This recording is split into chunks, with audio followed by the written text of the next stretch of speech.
അനുമോളുടെ ഒരു ഒറ്റപ്പെടൽ ഗെയിമാണ്. അനുമോള് പാവക്കുട്ടിയെ വെച്ച് കണ്ടന്റ് ഉണ്ടാക്കുകയാണ്. അനുമോള് ഒരു ഗെയിമറാണ്, ഏതറ്റം വരെയും പോവും, എന്തും പറയും എന്നൊക്കെ പറയുന്ന ആദില എന്തിനാണ് ഇന്നും അനുമോളെ ബേസ് ചെയ്ത് വെച്ച് കണ്ടന്റുകൾ ഉണ്ടാക്കിക്കൊണ്ടിരിക്കുന്നത്? നിങ്ങൾ ആരെങ്കിലും അത് ശ്രദ്ധിച്ചോ? ബിഗ് ബോസ് സീസൺ 7 ലൈവ് അപ്ഡേറ്റിലേക്ക് ഏവർക്കും അങ്ങയുടെ സ്വാഗതം. അപ്പോൾ ആദില, ശൈത്യ, അനുമോള് ഇവരെ പറ്റി കുറച്ച് കാര്യങ്ങൾ പറയാനുണ്ട്. അതിലേക്ക് വരുന്നതിന് മുമ്പ് ഞാൻ ലൈവിൽ കുറച്ച് മുമ്പ് കണ്ട ഒരു കാര്യമുണ്ട്. നമ്മുടെ അനീഷേട്ടൻ പണിപ്പുര ടാസ്ക് നടക്കാൻ പോവാണ്. അപ്പോൾ അതിന് മുമ്പായിട്ട് എല്ലാവരും ലിവിങ് റൂമിൽ ഇരിക്കാൻ നേരത്ത് നമ്മുടെ അനീഷ് ഈ അറ്റത്തായിരുന്നല്ലോ ഇരുന്നിരുന്നത്. അപ്പം ആദിലയും നോറയും രണ്ടറ്റമായിട്ട് കയറി അങ്ങ് ഇരിപ്പ് തുടങ്ങിയപ്പം അനീഷിന് അവിടെ ഇരിക്കാൻ പറ്റാതെ വന്നു. ഇപ്പം നടുക്കായിരുന്നു ഇരിക്കുന്നത്. ഇന്ന് രാവിലെ അനീഷ് ഇരിക്കാൻ വന്നപ്പോഴത്തേക്ക് ബാക്കി എല്ലാ സ്ഥലവും ഫില്ലായി, ആകെ അറ്റത്തെ സീറ്റ് മാത്രമേ ഉള്ളൂ. അപ്പൊ അനീഷ് പറയുന്നുണ്ട് ഞാൻ ഇവിടെ ഇരിക്കത്തില്ല, അതിലെ നോറെ എന്നോട് മാപ്പ് പറഞ്ഞാലേ ഞാൻ ഇരിക്കത്തുള്ളൂ. അപ്പോൾ ലാസ്റ്റ് ബിഗ് ബോസ് അനൗൺസ് ചെയ്തു അനീഷ് ഇരിക്കൂ, ഇരുന്നേ പറ്റുള്ളൂ. അനീഷ് കയറി ഇരിക്കുന്നുണ്ട്. ഇരിക്കുമ്പോൾ അനീഷേട്ടൻ പറയുന്നുണ്ട് ഇതെന്റെ വിജയമാണ്, ഇതെന്റെ വിജയമാണ്, കണ്ടില്ലേ അവർ മാറി തന്നു, എന്റെ വിജയമാണ് എന്നൊക്കെ പറഞ്ഞ് അനീഷ് കയറി ഇരിക്കുന്നുണ്ട്. അതിനുശേഷം പണിപ്പുര ടാസ്ക് നടക്കുന്നുണ്ട്. നല്ല രസം ഉണ്ടായിരുന്നു. 30 സെക്കൻഡ് ആണെന്ന് കൊടുത്തത്. 30 സെക്കൻഡിൽ 5 പേരും അകത്ത് കയറി സാധനം എടുത്തുകൊണ്ട് വരണം. അപ്പൊ അവരെടുത്തതിനകത്ത് ബോംബ്, നമ്മുടെ മീഡിയം ബോംബാണ് കിട്ടിയിരിക്കുന്നത്. ഒരു മീഡിയം പണി എന്തായാലും വരുന്നുണ്ട്. അപ്പോൾ ആ മീഡിയം പണിയൊക്കെ കൊള്ളാം. അപ്പൊ എന്താണെങ്കിലും ഇവരകത്ത് കയറി പുറത്തിറങ്ങിയതിനു ശേഷം വീണ്ടും ലിവിങ് ഏരിയയിൽ വന്നിരിക്കുകയാണ്. അപ്പൊ ഈ ലിവിങ് ഏരിയയിൽ വന്നിരിക്കാൻ നേരത്ത് അനീഷ് ഇത്തവണ ഇരിക്കാൻ വന്നപ്പോഴത്തേക്ക് അറ്റത്ത് കയറി ഇരിക്കാമല്ലോ, കാരണം അവർ മാറിക്കെടുത്തല്ലോ. അറ്റത്ത് ഇരിക്കാൻ വന്നപ്പോഴത്തേക്ക് ഇപ്പോ ആദിലെ നോറോയും രണ്ടറ്റത്ത് വീണ്ടും കയറിയിരുന്നു. അതായത് അവര് ഗെയിം കളിക്കുകയാണ് അനീഷിനെ വെച്ചിട്ട്. അനീഷിനെ ട്വിസ്റ്റ് ചെയ്തും അനീഷിനെ ചൊറിഞ്ഞും ഗെയിം കളിക്കുന്നുണ്ട്. അത് നല്ല ഗെയിമാണ്, അവർ കളിക്കട്ടെ, ഞാൻ അതിനകത്ത് കുറ്റമൊന്നും പറയത്തില്ല. അത് നല്ല രസമുള്ള ഗെയിം തന്നെയാണ്. കാരണം അതിലെ എന്നോറെ ഒരു കുട്ടിത്തം കാണിച്ചാണ് അനീഷിനോട് ഈ സാധനം കാണിക്കുന്നത്. അപ്പം വീണ്ടും ഇരിക്കാൻ വന്നപ്പോഴത്തേക്ക് ആ സ്ഥലമില്ല. അപ്പം അനീഷ് അവിടെ കിടന്ന് ഒച്ചയും ബഹളം ഉണ്ടാക്കി. ബിഗ് ബോസ് എന്നെ അവർ ആക്ഷേപിക്കുന്നു, ബിഗ് ബോസ് എന്നെ ആക്ഷേപിക്കുന്നു, എന്നെ ഇവർ ആക്ഷേപിക്കുന്നു എന്നും പറഞ്ഞ് അനീഷ് അങ്ങോട്ട് തുടങ്ങി. ലാസ്റ്റ് നെവിനൊക്കെ പുറകെ നടക്കുകയാണ് പിടിച്ചൊന്ന് ഇരുത്താനായിട്ട്. ലാസ്റ്റ് ബിഗ് ബോസ് തന്നെ പറഞ്ഞു എന്റെ പൊന്നനീഷ് ഒന്ന് ഇരിക്കനീഷ് എന്നൊക്കെ പറഞ്ഞിട്ട് അനീഷ് അടുക്കുന്നില്ല. അനീഷിന് കിട്ടിയ ചാൻസ് ആണല്ലോ, അനീഷ് അത് കണ്ടന്റ് ഉണ്ടാക്കും. അപ്പൊ എന്തായാലും നല്ല രസമായിട്ട് അവർ കണ്ടന്റ് ഉണ്ടാക്കുന്നുണ്ട് കേട്ടോ. നല്ല രസമുണ്ട് ആദിലയും നോറയുടെയും ആ ഒരു അനീഷിനോടുള്ള ഒരു ചൊറിച്ചിലും പിന്നെ അനീഷ് അതിനെ എതിർക്കുന്നതും. കാരണം ബിഗ് ബോസ് ഹൗസ് ആണ്, അവിടെ ആർക്കും പ്രത്യേകിച്ച് ഈ സ്ഥലം ഞാനേ ഇരിക്കാവൂ അല്ലെങ്കിൽ ഇത് എനിക്ക് മാത്രമുള്ളതാണ് എന്നൊന്നും പറഞ്ഞ് വഴക്ക് പിടിക്കേണ്ട കാര്യമൊന്നുമില്ല. പിന്നെ അനീഷ് ആ ഒരു വഴക്ക് ഉണ്ടാക്കാറുണ്ട്. അപ്പൊ അതിനെ എതിർത്തുകൊണ്ട് വളരെ രസകരമായിട്ട് അതിനെ ചൊറിഞ്ഞുകൊണ്ട് വേറൊരു കണ്ടന്റ് ഉണ്ടാക്കുന്നു ആദിലെ നോറയും. എനിക്ക് അത്രേ തോന്നിയുള്ളൂ കേട്ടോ. ആ കണ്ടന്റ് ഒക്കെ അവരുണ്ടാക്കുന്നത് വളരെ രസകരമായിട്ട് എനിക്ക് തോന്നി. അനീഷും അതിനകത്തുനിന്ന് കണ്ടന്റ് ഉണ്ടാക്കുന്നുണ്ട്. അപ്പോൾ ഒരു സ്ഥലത്ത് ഇങ്ങനെ നടക്കുന്നുണ്ട്, ഒരു സൈഡിൽ കൂടി ഈ ഒരു പരിപാടി നടക്കുന്നുണ്ട്.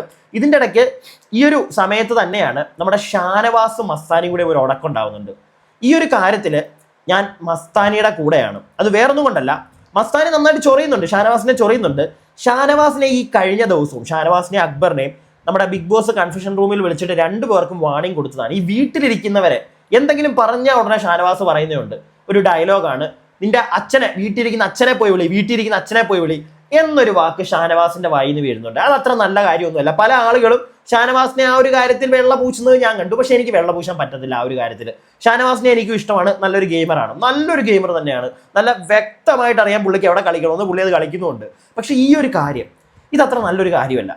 ഇതിപ്പോ എന്തൊക്കെ പറഞ്ഞാലും മസ്താനി പോടോ പോടോ പോടോ എന്നും പറഞ്ഞ് നമ്മുടെ ഷാനവാസിനെ ട്രിഗർ ചെയ്യുന്നുണ്ട്, നന്നായിട്ട് ട്രിഗർ ചെയ്യുന്നുണ്ട്. ആ ട്രിഗറിൽ വീഴാതിരിക്കുകയല്ലേ ഷാനവാസ് ചെയ്യേണ്ടത്. പക്ഷെ ഷാനവാസ് അവിടെ പറയുന്നത് വീട്ടിലിരിക്കുന്നതിന്റെ അച്ഛനെ പോയി വിളി, അച്ഛനെ പോയി വിളി. അതത്ര നല്ലൊരു തെറിയൊന്നും പറയുന്നില്ല മസ്താനിയുടെ അച്ഛനെ, അങ്ങനെ നമുക്ക് പറയാം, തെറിയൊന്നും പറയുന്നില്ല. പക്ഷെ ഈ വീട്ടിലിരിക്കുന്ന ആളെ അതിനകത്ത് പറഞ്ഞു തീർക്ക്. അതിനകത്ത് ഇപ്പം മസ്താനി പോടോ എന്ന് വിളിക്കുമ്പം നീ പോടി, നീ ഓടി, നീ പോടി, വേണമെങ്കിൽ അതിന്റെ കൂട്ടത്തിൽ ഒരു പൂവും ചേർത്ത് എന്തെങ്കിലും വിളിച്ചോ, കുഴപ്പമില്ല എന്നൊന്നും ഞാൻ പറയത്തില്ല, തെറ്റാണ്. പക്ഷെ എന്നാലും ഈ വീട്ടിലിരിക്കുന്ന അപ്പന് പറയുന്നതിനെക്കാട്ടിലും ഭേദമാണെന്ന് ഞാൻ വേണമെങ്കിൽ പറയും. കാരണം ഒരു കാര്യമില്ല, വീട്ടിലിരിക്കുന്നവരെ എന്തിനാ അതിനകത്തോട്ട് വലിച്ചിടുന്നത്? അത് തെണ്ടിത്തരമല്ലേ?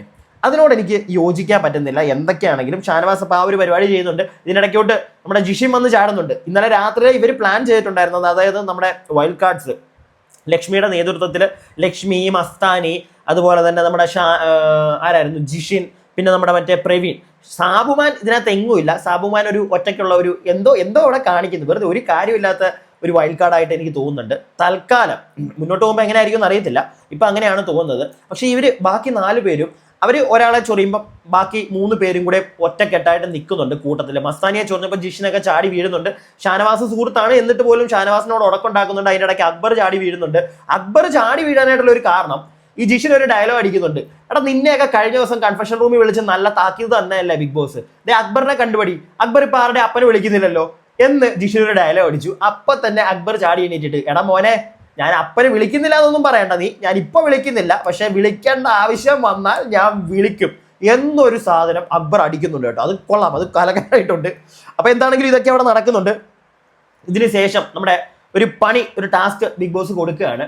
ആ ടാസ്ക് കിട്ടിയിരിക്കുന്നത് അനുമോളെ പോലെ നമ്മുടെ ജിസയിൽ അഭിനയിച്ച് കാണിക്കണം, അതുപോലെ തന്നെ ഷാനവാസിനെ പോലെ ഉണിയിൽ അഭിനയിച്ച് കാണിക്കണം. അങ്ങനെ ഒരു പരിപാടിയാണ്. അത് നല്ല സൂപ്പറായിട്ട് അവിടെ നടക്കുന്നുണ്ട്. പക്ഷെ ഇതിൻ്റെ ഇടയ്ക്ക് ഞാൻ ശ്രദ്ധിച്ചത്, ഞാൻ തുടക്കത്തിൽ പറഞ്ഞ കണക്ക് നമ്മുടെ ആദില, ശൈത്യ, അനുമോള്, മസ്താനി ഇവരുടെ ഇടയ്ക്ക് ഒരു ചെറിയ സാധനം പൊട്ടിയിട്ടുണ്ട്. അത് പൊട്ടാനുള്ള കാരണം നമ്മുടെ ആദില തന്നെയാണ്. ആദില എല്ലായിടത്തും, ആദില രാവിലെ തൊട്ട് അനുമോളിന്റെ തെറ്റുകുറ്റങ്ങൾ കണ്ടുപിടിക്കുക, അത് കോംപ്രമൈസ് ചെയ്യുക, അത് അപ്പറേ ചെന്ന് പറയുക, അത് അനുമോളോട് ഡിസ്കസ് ചെയ്യുക. ഈ ഒരു സാധനമാണ് ഇപ്പം മെയിനായിട്ട് നമ്മുടെ ആദില പിടിച്ചിരിക്കുന്നത്. ആദില പ്രോപ്പറായിട്ട് പിടിച്ചു പോകുന്നുണ്ട്. ആദിലയുടെ കോണ്ടന്റ് ആണത്, നമുക്ക് അതിനകത്ത് കുറ്റം പറയാനൊന്നുമില്ല. ആദില കോണ്ടന്റ് പിടിക്കട്ടെ. കാരണം അപ്പുറത്തെ സൈഡിൽ ആദില ഇത് പിടിക്കുമ്പോഴത്തേക്ക് അനുമോള് ഹൈപ്പായി പൊക്കോണ്ടിരിക്കുക. അത് മനസ്സിലാക്കിയാൽ മതി ഇവരൊക്കെ, എനിക്ക് അത്രേ പറയാനുള്ളൂ. പക്ഷെ ഇന്ന് രാവിലെ ബിഗ് ബോസ് ഒരു അനൗൺസ്മെന്റ് നടത്തിയില്ലേ, അതായത് അനുമോളാണ് ഇവിടെ ഓണത്തിന് സ്പെഷ്യലായിട്ട് വിഭവം ഉണ്ടാകാൻ പോകുന്നത്, അത് ജനങ്ങൾ തീരുമാനിച്ചാണെന്നൊരു സാധനം പറഞ്ഞപ്പോഴത്തേക്ക് സത്യം പറഞ്ഞാൽ അവിടെ കുറെ ആളുകൾക്ക് മനസ്സിലായിട്ടുണ്ട്. ഞാൻ നേരത്തെ പറഞ്ഞ കണക്ക് അനുമോൾക്ക് നല്ല സപ്പോർട്ട് ഉണ്ടെന്ന് മനസ്സിലായിട്ടുണ്ട്. അത് മനസ്സിലാക്കിയിട്ട് കുറച്ച് പേരെങ്കിലും, ഇപ്പൊ അപ്പാനി ഒന്നും ഇന്ന് വന്ന് ചൊറിയുന്ന കണ്ടില്ല, അത് മനസ്സിലായത് കൊണ്ടായിരിക്കാം, ഇല്ലെങ്കിൽ രാവിലെ ഇറങ്ങേണ്ടതാണ്. അപ്പൊ എന്താണെങ്കിലും അത് മനസ്സിലാക്കി ഒന്ന് ഒതുങ്ങി നിന്നാൽ കുറച്ച് നല്ലതായിരിക്കും. ഇല്ലെങ്കിൽ അനുമോള് കയറി അങ്ങ് പോകും. മനസ്സിലായില്ലേ? നല്ല രീതിയിൽ ഇപ്പൊ എന്തൊക്കെ അനുമോളുടെ ഗെയിമിനെ ഞാൻ ഒരിക്കലും സപ്പോർട്ട് ചെയ്യുന്നില്ല. കാരണം കുറച്ച് ഈ ഒറ്റപ്പെടൽ സ്ട്രാറ്റജിയൊക്കെ ഉപയോഗിച്ച് പോകുന്ന ഒരു ഗെയിമാണ്. അതല്ലാതെ ഗംഭീരമായിട്ടൊരു മൈൻഡ് ഗെയിം ഒന്നും അനുമോള് കളിക്കുന്നുണ്ടോ എനിക്കറിയത്തില്ല. പക്ഷെ ഒരു ബിഗ് ബോസ് മെറ്റീരിയൽ തന്നെയാണ്. കാരണം അവിടെ നിന്നോണ്ട് ബിഗ് ബോസിന് കണ്ടന്റ് കൊടുക്കാനായിട്ട് അനുമോൾക്ക് അറിയാം. അതിപ്പോ എന്ത് ചീപ്പ് കണ്ടന്റ് ആണെന്ന് പറഞ്ഞാലും അനുമോൾ അത് ഡെയിലി ചെയ്യുന്നുണ്ട്. അത് വേറെ കാര്യം. അതിപ്പം അനുമോൾ ഒന്നും ചെയ്തില്ലെങ്കിലും ബാക്കിയുള്ളവരെ കൊണ്ട് ചെയ്യിപ്പിക്കാൻ അനുമോൾക്കറിയാം. അതാണ് ഈ ആദിലയൊക്കെ ഇപ്പൊ ചെയ്തുകൊണ്ടിരിക്കുന്നത്. അതിൽ ഒരു കാര്യമില്ല. ശൈത്യ എന്തോ മസ്താനി എന്തോ പറഞ്ഞു, അതായത് പുറത്തെ എന്തോ കേസ് മസ്താനി ഇടയ്ക്കിടയ്ക്ക് ഇട്ട് കൊടുക്കുന്നുണ്ട്. അങ്ങനെ ഇട്ട് കൊടുത്തതാണ് എന്തോ എക്സ് ബോയ് ഫ്രണ്ടിനെ പറ്റി, നമ്മുടെ അനുമോളുടെ എക്സ് ബോയ് ഫ്രണ്ടിനെ പറ്റി നമ്മുടെ ആരായിരുന്നു ശൈത്യ ആര്യനോട് പറഞ്ഞു എന്നൊരു സ്കീമിലാണ് പറയുന്നത്. പക്ഷേ അത് അനുമോൾ അങ്ങനെ തന്നെ വിചാരിച്ചിരിക്കുകയാണ്. അനുമോൾ അതിന്റെ പേരിൽ ശൈത്യമായിട്ട് കൂട്ടുവിടുന്നു. കംപ്ലീറ്റ് ആയിട്ട് ശൈത്യ പറയുന്നുണ്ട്, ഇനി ഇവളെ പോലെ ഒരു ഫ്രണ്ടിനെ എനിക്ക് വേണ്ട, ഈ ലൈഫിൽ എനിക്ക് ഇനി ഇവിടെ ഒരു ഫ്രണ്ടായിട്ട് വേണ്ട എന്നൊക്കെ ശൈത്യ പറയുന്നുണ്ട്. പക്ഷെ അത് പ്രൂവ് ചെയ്യുന്നുണ്ട്. ആര്യനോട് പോയി ചോദിക്കുന്നുണ്ട്, ആര്യ നിന്നോട് ആരാ അത് പറഞ്ഞത്? അപ്പം ആര്യ പറയുന്നുണ്ട്, എന്നോട് ശൈത്യ അല്ല എന്തായാലും അത് പറഞ്ഞത്, ശൈത്യ എന്നോട് പറഞ്ഞിട്ടുമില്ല. പക്ഷെ മസ്താനി നമ്മുടെ അനുവിനോട് പറഞ്ഞിരിക്കുന്നത് ശൈത്യ ആര്യനോട് പറഞ്ഞിട്ടുണ്ട് അനുമോളുടെ എക്സ് ബോയ് ഫ്രണ്ടിനെ പറ്റിയിട്ടോ അങ്ങനെ എന്തോ ഒരു ചർച്ച. അതൊരു കുറച്ച് കൺഫ്യൂസ്ഡ് ആണ് ആ ഒരു കേസ്. പക്ഷെ അങ്ങനെ ഒരു പ്രശ്നം അവിടെ എന്തായാലും നടന്നിട്ടുണ്ട്. ഇതിന്റെ ഇടയ്ക്ക് സംസാരിക്കാൻ നിൽക്കുന്നത് ആദിലയാണ്. അതാണ് വേറെ മെയിൻ ഒരു പോയിന്റ്. ആദില ശൈത്യയോട് സംസാരിക്കുന്നു, അനുമോളോട് സംസാരിക്കുന്നു. അനുമോളോട് പിന്നെ ഇച്ചിരി ഗ്യാപ്പ് വന്നിട്ടുണ്ട് നമ്മുടെ ആദിലയ്ക്ക്. കാരണം ആദിലയ്ക്ക് മനസ്സിലായി അനുമോളുടെ ഗെയിമാണ് ഇതൊക്കെ എല്ലാം. അനുമോൾ ഒരു ലവ് ട്രാക്ക് അവിടെ എടുത്തെന്ന് പറഞ്ഞാൽ പോലും അതുപോലും അനുമോളുടെ ഒരു ഗെയിം ആയിരിക്കും, അതല്ലാതെ അപ്പുറത്തേക്കൊന്നുമില്ല. അതുകൊണ്ട് തന്നെ ചില കാര്യങ്ങൾ അനുമോളെ പോയിന്റ് ഔട്ട് ചെയ്ത് ചോദിക്കുമ്പോൾ അനുമോൾക്ക് ഉത്തരം കാണത്തില്ല. അത് നമ്മൾ അനുമോളെ കുറ്റം പറയാൻ പറ്റത്തില്ല. കാരണം അനുമോൾ ആ ഒരു സാഹചര്യത്തിൽ ഒരു ഗെയിം കളിക്കാൻ വേണ്ടി എടുത്തിരുന്ന ഒരു സാധനമായിരിക്കും. അത് കഴിയുമ്പോൾ അതിനെപ്പറ്റി കുത്തി ചോദിച്ചു കഴിഞ്ഞാൽ അനുമോൾക്ക് പറയാനൊന്നും കാണത്തില്ല. അത് പറഞ്ഞിട്ട് കാര്യമൊന്നുമില്ല, അനുമോൾക്കില്ല. ചില കാര്യങ്ങൾ അനുമോളോട് ചോദിക്കുമ്പോൾ അനുമോൾ നിന്ന് വേർക്കുന്നുണ്ട് ഉണ്ട്. പക്ഷെ ഇതിനകത്തൊക്കെ എനിക്ക് പറയാനുള്ളത്, അനുമോൾ എത്രയൊക്കെ വിയർത്തെന്ന് പറഞ്ഞാലും അത് ഉപയോഗപ്പെടുത്തുന്ന കുറച്ച് ആളുകളുണ്ട്. ഇപ്പം ശൈത്യ ആണെങ്കിൽ പോലും ഇന്ന് ശൈത്യയുടെ ഒരു കോണ്ടന്റ് ഇത്രയും മുന്നോട്ട് പോയത് അനുമോളുടെ ഈ ഒരു കേസ് കൊണ്ടാണ്. അതുപോലെ തന്നെ ആദിലയാണെങ്കിലും ഈ ഒരു കേസ് കൊണ്ടാണ് ഇപ്പൊ കുറച്ച് ഇന്നൊന്ന് ആക്റ്റീവായി നിൽക്കുന്നത് ഇപ്പൊ ഇത്രയും നേരമായിട്ട്. അതല്ലാതെ വേറെ പിന്നെ നമ്മുടെ അനീഷിനെ ചൊറിഞ്ഞ ആ ഒരു കേസേ ഉള്ളൂ, മറ്റേ സീറ്റിന്റെ കേസ്. പക്ഷെ ഇതുപോലെ ഡെയിലി ആദിലയാണെങ്കിലും കോണ്ടന്റ് ഉണ്ടാക്കുന്നുണ്ട്. ഇപ്പൊ നാളെ ആണെങ്കിലും നിങ്ങൾ കണ്ടോ, വേറെ എന്തെങ്കിലും അനുമോളുടെ കേസും പറഞ്ഞുകൊണ്ട് ആദില ഇറങ്ങും. സോ നല്ല രീതിയിൽ ഇതിനെ ഞാൻ നല്ല രീതി എന്ന് പറയും. കാരണം അപ്പാനിയൊക്കെ ഉണ്ടാക്കുന്ന ഒരു കോണ്ടന്റ് എങ്ങനെയാണ്, ചൊറിഞ്ഞ് കാർക്കിച്ച് നിന്റെ മുഖത്ത് തുപ്പും, ഇങ്ങനെയുള്ള തറ ലോക്കൽ സാധനങ്ങൾ പറഞ്ഞാണ് കണ്ടന്റ് ഉണ്ടാക്കുന്നത്. പക്ഷെ ആദില അങ്ങനെയല്ല. ആദില അവിടെ ഇവിടെയും ചെന്ന് ഓരോ പ്രശ്നങ്ങൾ പറഞ്ഞ് അതിനെ കോംപ്രമൈസ് ചെയ്യാൻ നിൽക്കുന്നു എന്ന രീതിയിലാണ് ആദില കോണ്ടന്റ് ഉണ്ടാക്കുന്നത്. സോ അത് ചെറിയൊരു കാര്യമൊന്നുമല്ല, നല്ല കാര്യം തന്നെയാണ്. അപ്പം ഈ അനുമോൾ എന്ത് ചെയ്തു, അനുമോൾ ഒന്നും ചെയ്യുന്നില്ല എന്ന് പറയുന്ന ആൾക്കാരോടാണ്, അനുമോൾ ഉള്ളത് കൊണ്ടാണ് ഇത്രയും പേര് അവിടെ കോണ്ടന്റ് ഉണ്ടാക്കുന്നത്. അതും കൂടെ നമ്മളൊന്ന് മനസ്സിലാക്കണം. അനുമോൾ ചുമ്മാ നിന്നാൽ മതി, വെറുതെ നിന്നാൽ മതി, ഒരു ഒറ്റപ്പെട്ട സ്ട്രാറ്റജി ഇറക്കിയാൽ മതി, അത് ചൊറിഞ്ഞ് കണ്ടന്റ് ഉണ്ടാക്കാനായിട്ട് ആളുകളുണ്ട് അവിടെ. ഇല്ലെങ്കിൽ ഇതുപോലുള്ള ശൈത്യ പോലുള്ള ഒരാളെ കൂടെ നിർത്തിയിട്ട് ഇപ്പം നൈസായിട്ടൊരു താങ്ങൊക്കെ താങ്ങി കഴിഞ്ഞപ്പോഴത്തേക്ക് കണ്ടന്റുകൾ വന്നുകൊണ്ടിരിക്കുകയാണ്. നമുക്ക് ഗെയിമാണ് വേണ്ടത് അല്ലേ എന്ന് വെച്ചിട്ട് ഏറ്റവും better game, the quality game അങ്ങനൊന്നും അല്ല. ഞാൻ പറയും അത്ര വലിയ ക്വാളിറ്റി ഗെയിം ഒന്നും അല്ല അനുമോളുടെ. പക്ഷെ അവൾ ഡെയിലി ഗെയിം കളിക്കുന്നുണ്ട്, ഡെയിലി കോണ്ടന്റ് കൊടുക്കുന്നുണ്ട്. അതുകൊണ്ട് തന്നെ അനുമോൾ ഒരു ബിഗ് ബോസ് മെറ്റീരിയൽ ആണെന്ന് തന്നെ ഞാൻ പറയും. അപ്പോൾ ഇതാണ് ഇത്രയും നേരം കണ്ടപ്പോഴത്തേക്ക് എൻ്റെ അഭിപ്രായം. ഇത്രയും നേരം ലൈവ് ഞാൻ കണ്ടു, ഇനി ബാക്കി പോയി കാണട്ടെ. എന്നിട്ട് അടുത്ത വീഡിയോയിൽ അടുത്ത അപ്ഡേറ്റ്സുമായിട്ട് നിങ്ങളുടെ മുന്നിലേക്ക് വരാം. അതുവരേക്കും stay tuned and stay weird. പിന്നെ ഒരു കാര്യം കൂടെ, വീഡിയോയ്ക്ക് എല്ലാവരും ഒരു ലൈക്ക് തരിക.